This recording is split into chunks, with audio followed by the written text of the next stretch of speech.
An ambush-style attack that led to the death of a Florida rapper is all caught on camera. You can see the shooters are getting in position for their planned-out murder. Officials say 5 suspects were behind the deadly attack, but one of those suspects managed to stay on the run for nearly 6 months. That is, until he was caught. For this case, we go to Tampa, Florida. That's where Charles Andrew Jones II was celebrating his birthday at a local Holiday Inn. For fans of Charles Jones, they might know him better as Julio Foolio. Police say Julio Foolio was planning to check into a room at the hotel. Instead, he was ambushed in the hotel's parking lot by masked gunmen with seemingly one thing on their mind: to kill Julio Foolio. The shooting was captured all on the hotel surveillance camera. In the first few seconds of the clip, a dark-colored car is parked near the hotel lobby entrance. Seconds later, 2 masked gunmen are seen running on what looks like the side of the hotel, while another appears to be sneaking through the hotel's parking lot. Then the video shows bullets flying. That dark-colored car parked near the entrance then speeds off to try to avoid the gunshots. But police say that car was carrying Julio Foolio, who was riding in the passenger seat. The Jacksonville rapper never survived the attack, and 3 others were shot and injured during the chaos, but thankfully survived. Investigators combed through several clues. Then, a month after the deadly ambush, a break in the case. A little more than a month ago, a group of individuals with the goal of premeditated murder traveled from Jacksonville to Tampa to commit a heinous crime in our city. I said at that time that we would make arrests and get justice in this case for all the victims, including the mother of Charles Jones, who traveled from Jacksonville this morning to be present for this announcement. Today, I stand before Tampa Police Major Pat Messmer, Jacksonville Sheriff T.K. Waters, and Hillsborough State Attorney Susie Lopez to announce the arrest of 3 people in the deadly shooting of Charles Jones, also known by his stage name of Julio Foolio. In addition, we have warrants and are actively searching for 2 other individuals in this case. These individuals took extreme measures to try to cover their actions, but they were no match for our investigators. Isaiah Chance, Elisa Andrews, Sean Gaithright, Davion Murphy, and Richard Murphy are all accused of playing a role in Jones's death and are all charged with 1 count of murder in the first degree, premeditated with the discharge of a firearm, and 1 count of conspiracy of murder in the first degree, premeditated with the discharge of a firearm. Chance, Andrews, and Gaithright were arrested over the weekend in Jacksonville. Davion Murphy and Richard Murphy are still fugitives of justice, and we are working closely with the Jacksonville Sheriff's Office and the U.S. Marshals to apprehend them. The investigation would later reveal that the 3 armed shooters were Sean Gaithright, Richard Murphy, and Davion Murphy. Detectives used footage from the scene, license plate readers, and phone logs to identify 2 vehicles and link them back to the suspects. Furthermore, it was found that the shooters are members of or affiliated with rival gangs of Jones that go by ATK and 1200. Jones was part of the 6 Block gang. Detectives believe that the ATK and the 1200 worked together to target Jones as part of an ongoing feud in Jacksonville. I want to send a clear message to anyone that the city of Tampa is not where you want to come to settle a dispute. You will be charged, you will be arrested, and you will be prosecuted to the fullest extent possible. Furthermore, if you're a gang member, there's no alleged immunity through a cone of silence, as our detectives will find evidence needed to make an arrest and hold everyone accountable, just as we did in this case. Then, you will be prosecuted by our tenacious state attorney, Susie Lopez. I want to give a huge thanks to you, our viewers, and our amazing sponsors like Upside. Now, Upside is a super cool and free app that gets you cash back on daily essentials like gas, groceries, and restaurants. Whether it's a nice restaurant or a quick grab and go meal, I can use Upside for both.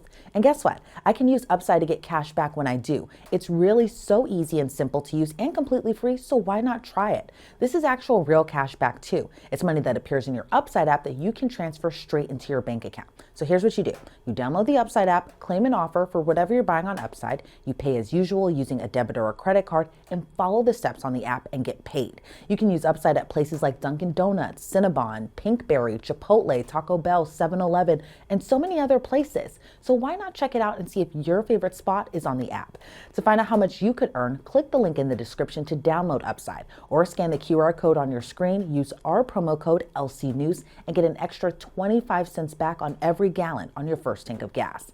Again, that's promo code LCNews for an extra 25 cents back on your first gallon of gas. During that July 29th press conference, authorities had already arrested 21-year-old Isaiah Chance Jr., 21-year-old Alicia Andrews, and 18-year-old Sean Gathright. But they were still looking for Rashad Murphy and his cousin Davion Murphy. Tampa Police Chief Lee Burkhoff said at the time the group tracked down Julio Foolio after his location for his birthday celebration was posted on social media for his more than 1 million followers to see. So what was the motive behind the rapper's murder? Chief Burkhoff said an ongoing gang feud that spanned more than a decade. The day after the July press conference, another arrest. Rashad Murphy was arrested at an apartment complex in Jacksonville. The Jacksonville Sheriff's Office said negotiators spent hours attempting to get Rashad out before more SWAT units used their own tactics to force him out, leaving the only one left on the run to be Davion Murphy. But all that changed 6 months later on January 6th of this year when the fifth and final murder suspect was arrested. According to the Jacksonville Sheriff's Office, 27-year-old Davion Murphy was arrested by the Sheriff's Office gang unit and U.S. Marshals after he was found hiding out in a Jacksonville apartment complex. Davion, his cousin Rashad Murphy, as well as Sean Gathright are accused of being the triggermen we saw in that shocking surveillance video. Meanwhile, Alicia Andrews and Isaiah Chance are accused of being lookouts who followed Julio Foolio while he was in Tampa. And despite Andrews and Chance not being the alleged trigger pullers, they still face the same charges as those who were accused of gunning down Julio Foolio and injuring 3 other people. Alicia Andrews, Isaiah Chance Jr., Sean Gathright, and Rashad Murphy have all been behind bars since their arrest last summer, all held without bond, and they all pleaded not guilty. As for Davion Murphy, he has yet to enter a plea, but a judge ruled he'll be kept behind bars as well. You're charged with murder in the first degree, conspiracy to commit murder in the first degree, attempted murder in the first degree, attempted murder in the first degree, attempted murder in the first degree, and attempted murder in the first degree. Bonds are set at no bond on each count. Your case will be passed until January the 21st at 2 o'clock in this courtroom for review to make sure that Hillsborough County has come to pick you up. Thank you, sir. With all 5 murder suspects now behind bars, let's break this down with attorney Melba Pearson. Melba, great to see you, and thank you so much for joining me today. You know, I remember when this case first unfolded, but when I saw that security footage, it seemed like this well-planned and organized crime. But what's your reaction to this whole case? So, Elizabeth, always great to be on with you. And this is very sad, tragic, and disturbing. It seems to be sort of a gang retaliation type of situation. And to see so many people involved, it's not just like one person had a beef with another person. These are 5 people who orchestrated this. They were stalking him on social media, tracking his every movement, everywhere he was going with the express purpose of ending his life. So it just is, it's heartbreaking. It's so tragic on so many levels because you have a talented artist who is really trying to make something of himself in this world. And his life, unfortunately, was cut short. And just kind of going through the timeline of everything, you know, Alicia Andrews, Isaiah Chance, Sean Gathright, and Rashad Murphy were all arrested last summer, about a month after the murder. But Rashad's cousin Davion was on the run for 6 months. Then he was found at an apartment complex in Jacksonville. How do you think he managed to stay under the radar that long, given that he was found in what's been reported to be his own hometown? Well, there's several different ways that this could have occurred. Well, first of all, I think a lot of people have the misconception that when someone goes on the run, they're like getting on a plane and going to a foreign country, right? That may happen if you're ultra rich, but the average person who may find themselves in this type of situation and decides to go on the run does not have the means to be able to go anywhere too far. So it may have been a situation where the defendant may have gone and visited relatives in a different city for a little while, or maybe went to, a lot of times, I live in Florida, a lot of times we find defendants in Georgia, right? Because it's a drive away. It's not a flight necessarily, or it's not so difficult in order to get to. But also, too, sometimes when you look at some of these defendants, they're very good at staying under the radar, meaning that they're constantly moving locations. They're not staying in any place for any prolonged period of time. They may be using burner phones. So to clarify, a burner phone being basically one that's not tied to your name, like you went down to whichever company and got a subscription. You basically go to a corner shop, buy a phone, kind of pay as you go. That way it's not tied to you specifically. So you could be using burner phones in order to communicate with loved ones so that law enforcement can't necessarily track or ping your cell phone location.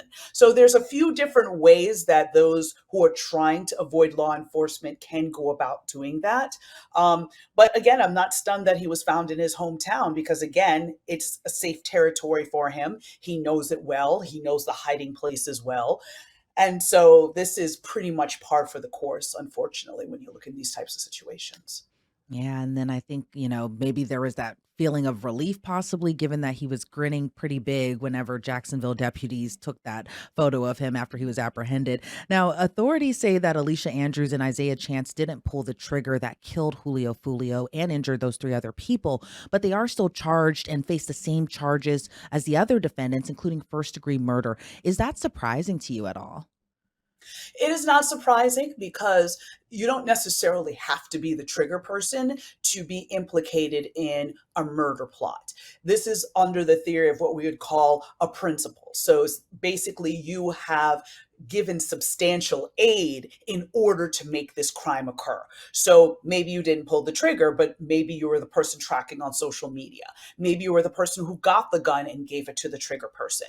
Maybe you were the person who facilitated payments or something along those lines, or lured the person to where they eventually were killed. I'm just giving different scenarios as to how this could happen, but if you are someone that was basically an equal partner in this conspiracy to kill someone, you face the same exact consequences as the person that actually pulled the trigger.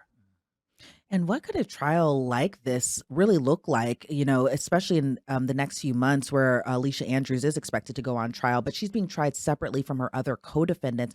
What could that look like given that there are five co-defendants in this case, but it seems like at this point, Alicia Andrews is being tried possibly this later this summer as well. And then the other three defendants, which include Rashad Murphy, Isaiah Chance, and Sean Gathright, are going to be tried next year. And there's no set date yet just for Davion Murphy. But again, what could the trial of this type of magnitude really look like?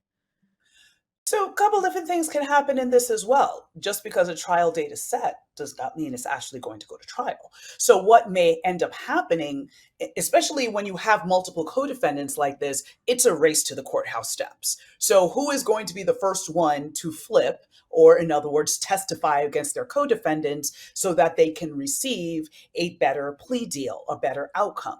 Because first degree murder in Florida is a death penalty offense. So, not sure based on the facts whether or not the prosecutor's office in Jacksonville will be seeking the death penalty or not. But even if it's not the death penalty, the other alternative is life in prison. And so, if you can testify against your co defendants and maybe get 20 or 25 years in prison, then at least you have an opportunity to maybe have some sort of life on the back end of that, versus serving the rest of your life in prison or being executed. And so I anticipate that one of the five, at the very least, one of the five is going to end up testifying against the other co defendants. Guess we'll have to wait to see how that'll all kind of play out in these next few months. Let's kind of get into the motive of this shooting. Officials say it has to do with a gang feud, but what's your reaction to that motive and even the heavy planning that went into this deadly ambush, given the suspects are accused of traveling all the way from Jacksonville to Tampa, Florida, just to kill Julio Foolio?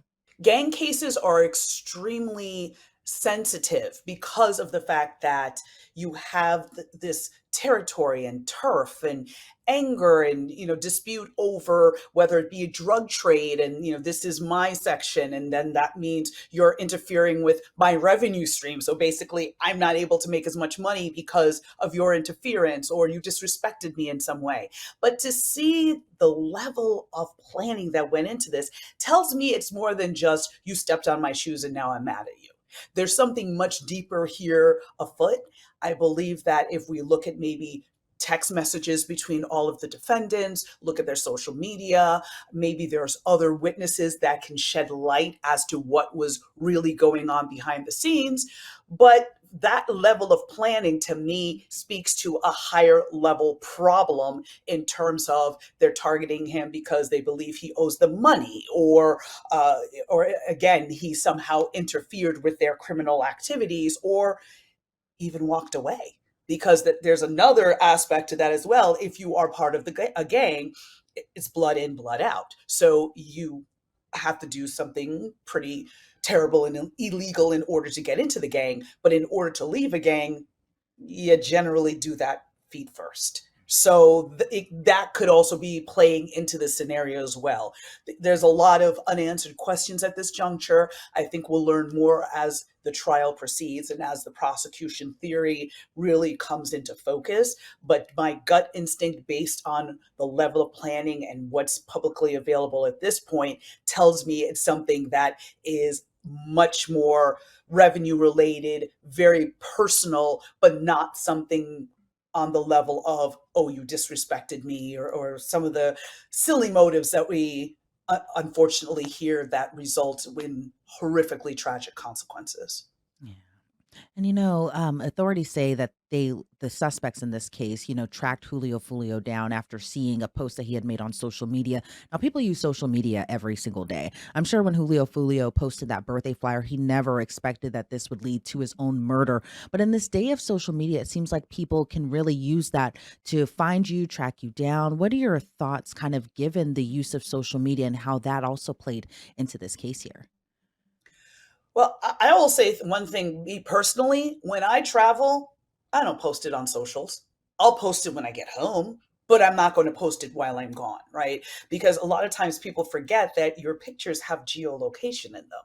Sometimes if you have, let's say, an iPhone and you kind of slide your picture up, you'll see all the locations, including the coordinates, date, time, place, all of that.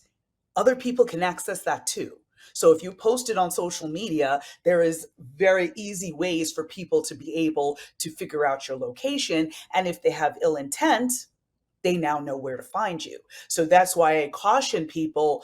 Social media is a wonderful tool to be able to connect with people and see what's going on in the world, get information, but it's also a tool that can be used for evil. So be very careful in what you post, when you post, and how you post, and be very strategic in what you're doing so that you're keeping yourself and your loved ones safe. And of course, this is not to victim blame or anything along those lines. It's just that sometimes people don't think about it. They're just like, oh, hey, I'm at this party. Boom, I'm going to post this picture. Okay, great in theory, but it can also have very terrible consequences if somebody with evil intent is trying to target you. Yeah, and it seems like the sad part of all of that is that we kind of have been seeing a lot of these types of cases. It feels like on the rise where, famous people are posting, where they are and their location, and then something tragic like this does happen. Melba Pearson, I want to thank you so much for your time and insight into this case. Before we sign you off, though, where do you think everything goes from here? Do you see prosecutors giving a plea deal to any of these co-defendants here?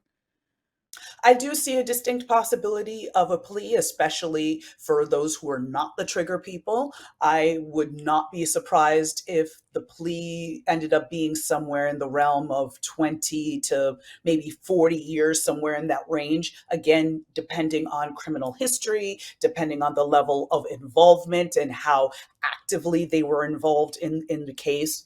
And so, that's what I think will happen in terms of pleas. But there's going to be one or two people who are going to decide to go to trial. And again, depending on the strength of the prosecution's evidence, they can be spending the rest of their life in prison. Right. Melba Pearson, again, thank you so much for your insight into this. I really appreciate it. Thank you, Elizabeth. The earliest trial we could see is Alicia Andrews, who is slated to stand trial in August of this year. As for Sean Gathright, Isaiah Chance, and Rashad Murphy, they're scheduled to go on trial in April of 2026. Meanwhile, no trial date has been set at this time for Davion Murphy. Reporting for Law&Crime, I'm Elizabeth Millner.